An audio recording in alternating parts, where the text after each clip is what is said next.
hell is all over me.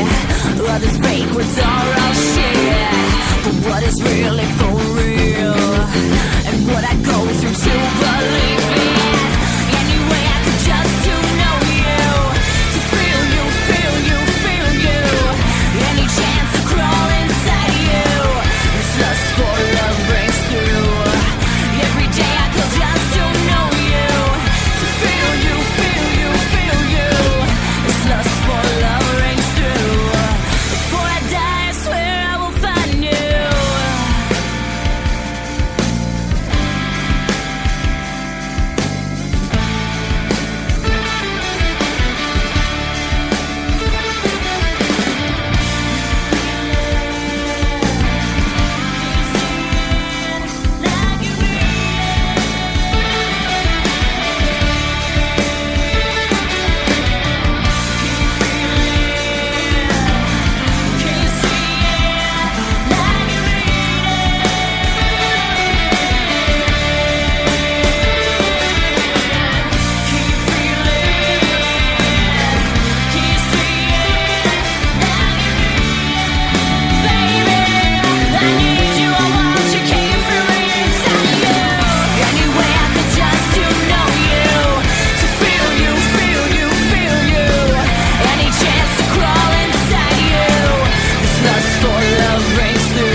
This is DJ Psycho Eddie.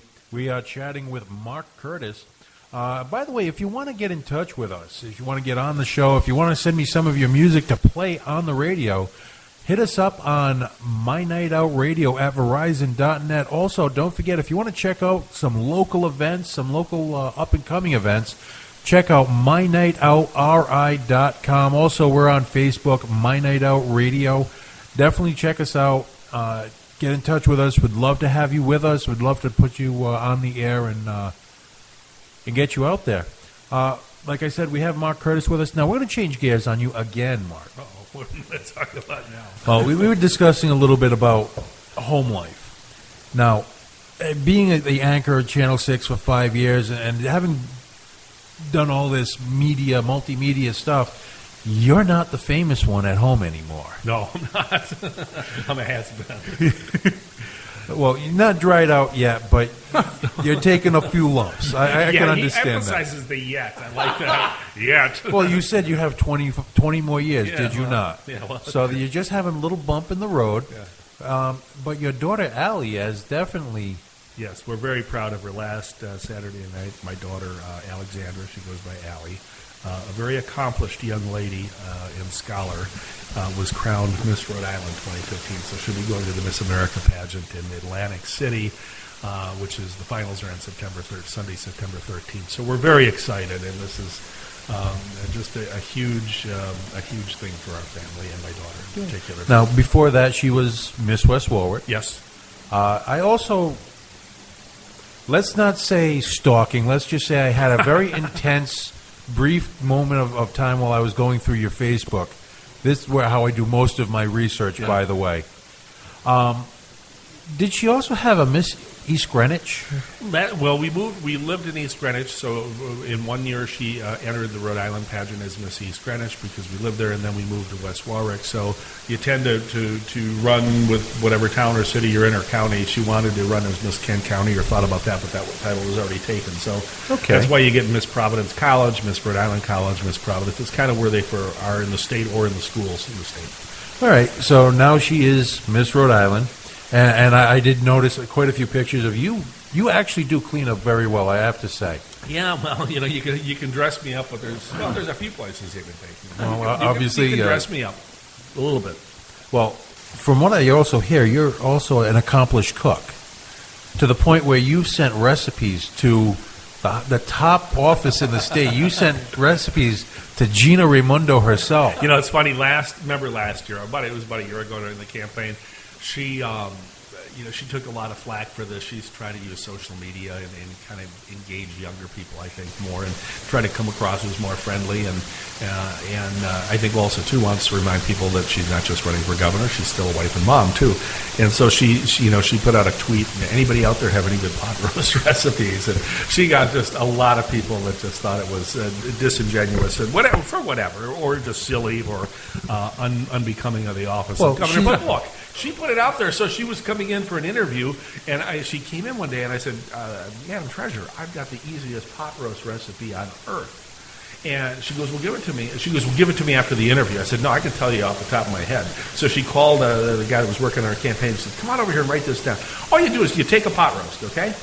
You get like a 5-pound pot roast at Stop and Shop. Yep. You put it in the frying pan, brown it on both sides, put it in a crock pot, open 2 cans of Campbell's cream of mushroom soup, pour them in, and take a powdered package of that French onion soup mix, just one package, throw it in there, put the top in the crock pot, turn the thing on, 10 hours later, come back, you got a pot roast in the most delicious gravy you've ever had in your life. All you got to do is make the mashed potatoes. It's easy. Okay. As Ron Popeil used to say, Ginsu guy or whatever, set it and forget it. Well, I too, I am a cook. I do cook quite well. As you can tell by my the shape that I'm in. The two of us, our girlish figures give us away. I call it petite. Yes. This is, fat is the new petite, and I am quite petite. So you got into the food blogging as basically a fix, or kind of fun. I'm now one of the Yelp elite reviewers in Rhode Island, so I get to go to all these fun parties at Yelp.com. Yelp.com. It's hard to say on a Sunday afternoon. Throw at restaurants and bars around town, and I started to cook when I was 5 years old or 4 years old. My grandma taught me how to cook. And I've been cooking ever since. I come from a big family. Having a big Sunday meal was a huge part of our lives. And I found out very early that if I went grocery shopping with my mom, I got to set the menu. I could pick the things that I like the most, not my brothers and sisters. Who cares about them?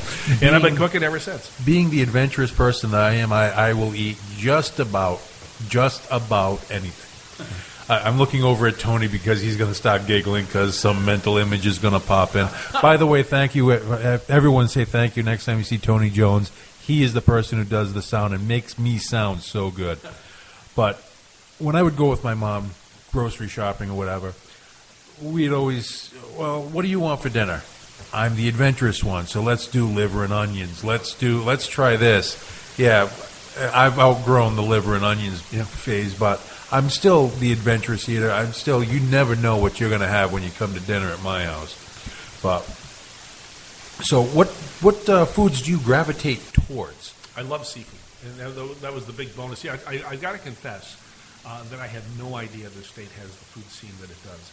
I moved here from San Francisco, and I spent a lot of time in Napa Valley, and I run a little public relations business out there for high-end restaurants, so I'm used to eating five-star restaurant food and the best wines you can get.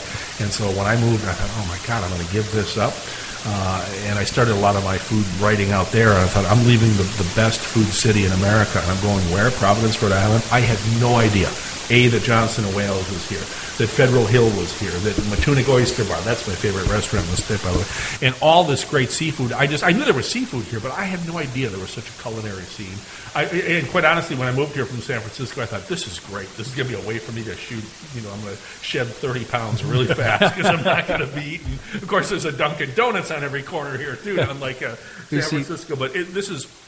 The food scene in this state is as good as any part of the United States. Absolutely. Well, if you read Traveling Magazine, Traveler Condé Nast, there are several travel magazines out there that have placed Rhode Island within the top 10 as a food scene, as a music scene, live entertainment in general, even services like hotels.